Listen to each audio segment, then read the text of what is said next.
bizi tiren hemkin.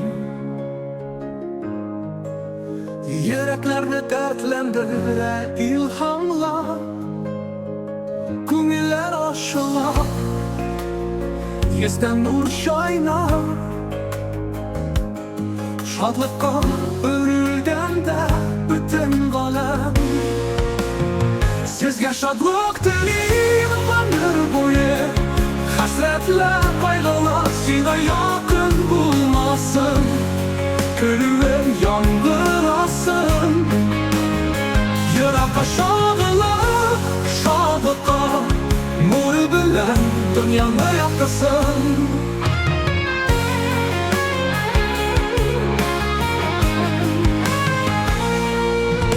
Şadlık dermişnin tizini güzel,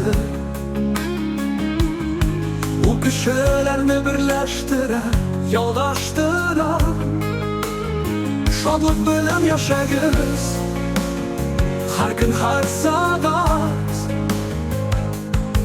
Çünkü o bəxtinin inzu hazinası. Sizge şadlık dileyim ömür boyu.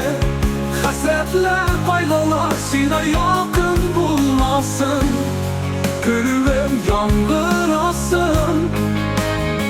Yürek aşağılar, şadlıkka nur bilen dünyanı yaktırsın.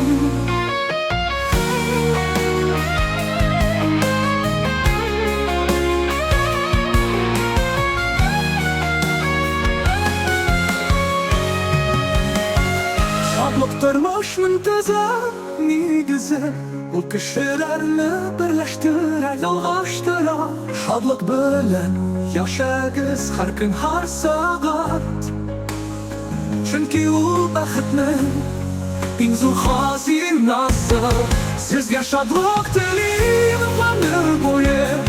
Hasretler, kaygılar size yakın bulmasın, Külüvem yangırasın. Yürek aşağılar, şadlıkka nur bilen dünyanı yaktırsın.